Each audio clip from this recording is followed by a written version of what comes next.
Bismillahirrahmanirrahim. Assalamualaikum warahmatullahi ta'ala wabarakatuh. Kita akan sambung perbincangan berkaitan dengan subjek Usuluddin bagi tingkatan 2. Kali ini pada bab sirah yang bertajuk Nash'atun Nabi Muhammadin sallallahu alaihi wasallam, iaitu sejarah hidup Nabi Muhammad sallallahu alaihi wasallam. Yang pertama kita akan tengok berkaitan dengan nasabur Rasul al-mutahharu wa usratuhu, iaitu keturunan Rasulullah sallallahu alaihi wasallam yang suci dan ahli keluarganya. Kemudian marahilul hayatir Rasul minar rada'ah wa tufulah wa syabab, dan peringkat kehidupan Rasulullah sallallahu alaihi wasallam ketika bayi, kanak-kanak dan remaja. Okey, sebelum tu kita tengok keturunan Nabi Muhammad sallallahu alaihi wasallam. Keluarga besar dia adalah Muhammad bin Abdullah bin Abdul Muttalib bin Hashim bin Abdul Manaf bin Qusay bin Kilab bin Murrah bin Ka'ab bin Lu'ay bin Ghalib bin Fihir. Kenapa saya berhenti dekat Fihir? Kerana daripada Fihir inilah keluarnya, kita katakan yang Nabi Muhammad itu berketurunan Quraisy. So bapa kepada keturunan Quraisy ni bermula daripada Fihir inilah.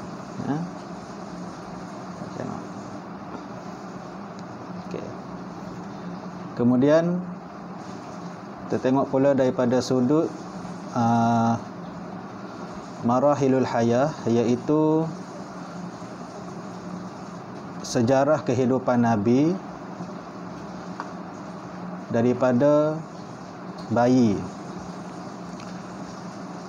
Yang pertama, arda'atin Nabi sallallahu alaihi wasallam Suwaibata bid'ata ayyamin summa Halimata Sa'diyah sanatani. Baginda pada peringkat awalnya, selepas pada kelahiran itu, baginda menyusu dengan Suwaibah beberapa hari, dan kemudiannya disusui oleh Halimatus Sa'diyah selama 2 tahun. Kita tengok kat sini, baginda menyusu dengan Suwaibah. Suwaibah ni siapa? Suwaibah ni ialah hamba perempuan kepada Abu Lahab selama beberapa hari.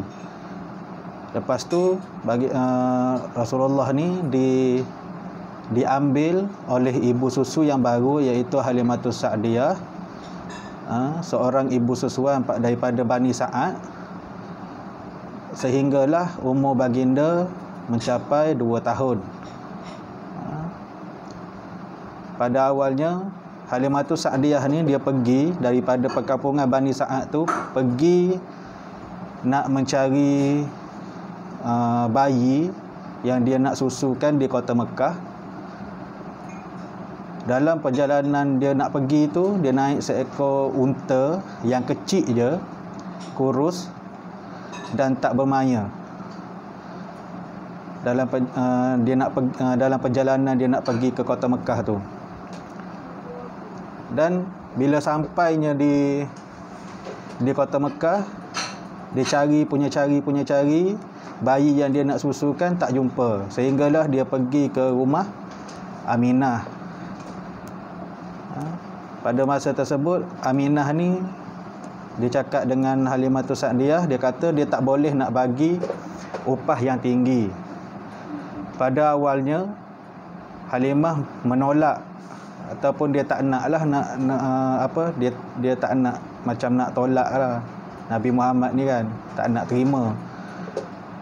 Tapi lepas tu Allah Subhanahu Wa Taala dia gerakkan hati Halimah ni untuk ambil juga. So Halimah pun batalkan niat dia untuk tolak tu, lalu dia ambil jasad kecil Muhammad pada masa tu, dan nak dibawa pulang ke perkampungan dia di perkampungan Bani Sa'ad.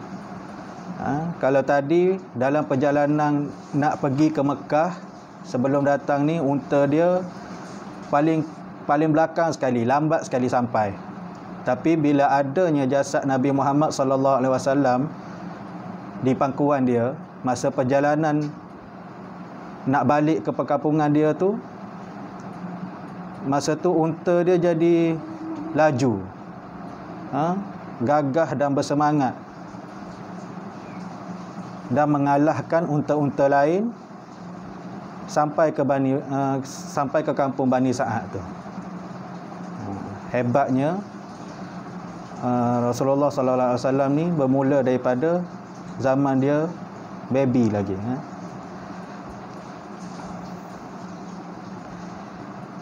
Okey, kemudian adatin Nabi sallallahu alaihi wasallam ila ummihi wa huwa fil khamisah wa syahri min umrihi. Dan kemudiannya Nabi dipulangkan kepada ibunya ketika berumur 5 tahun dan 5 tahun sebulan, khamisah wa syahrin. Okey, itu pada zaman Nabi ni kecil lah. Kemudian al-tufulah, ketika zaman kanak-kanak, fi umrihi sittata sinina kharaja ma'a ummihi wa ummi Aiman hadanatuhu ila Yasrib li ziyarati akhwalihi wa kubri abihi. Dan kemudian pada umur Nabi 6 tahun, ibu Nabi iaitu Aminah bersama dengan Ummu Aiman iaitu pengasuh Nabi pergi ke Yasrib iaitu di Madinah li ziyarati akhwalihi, untuk menziarahi bapa saudaranya sebelah ibu, dan wa kubri abihi, dan menziarahi kubur bapanya, iaitu kubur ayah Nabi Abdullah. Kemudian matat ummuhu fil abwa, dan pada masa pergi itu mak dia meninggal selepas dia ziarah kaum keluarga dia dengan kubur ayah Nabi tadi itu. Matat ummuhu fil abwa, maka meninggallah ibunya di sebuah perkampungan bernama Abwa. Yang ketiga, raja'an Nabi sallallahu alaihi wasallam ila Makkah ma'a ummi Aiman.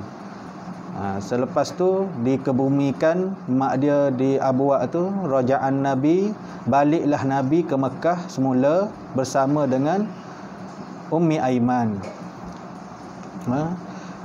Kaffalahu Nabi sallallahu alaihi wasallam jadduhu Abdul Muttalib. Kemudian Nabi Muhammad ni dipelihara pula oleh datuknya Abdul Muttalib. Lepas tu fi umrihi samaniyata sanawatin mata jadduhu Abdul Muttalib wa kaffalahu Abu Talib. Dan pada umur Nabi sekitar 8 tahun meninggal pula atau wafat pula datuknya Abdul Muttalib. Kemudian Nabi dipelihara ataupun di bawah jagaan Abu Talib selepas kematian datuknya.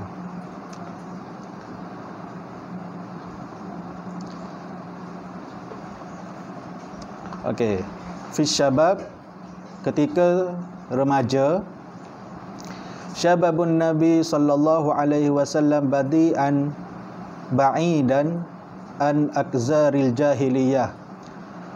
Rasulullah sallallahu alaihi wasallam membesar jauh daripada kekotoran jahiliyah dan adat resamnya. Sammuhu sallallahu alaihi wasallam bil al-amin lianna ahsana khuluqan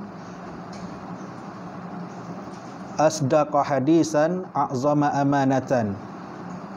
Baginda ada digelarkan sebagai Al-Amin, iaitu yang boleh dipercayai kerana baik akhlaknya, benar percakapannya, dan mempunyai sifat amanah yang tinggi. Fi umrihi 15 sanatan syaraka fi harbil fijar. Pada umur dia 15 tahun, baginda menyertai bersama bapa saudaranya dalam peperangan Fijar. Ra'an Nabi sallallahu alaihi wasallam al-ghanam fi Makkah wa ya'khuzul ujrata min ahli Makkah. Dan baginda seorang pengembala kambing di Mekah dan mengambil upah daripada tuan punya kambing-kambing tersebut.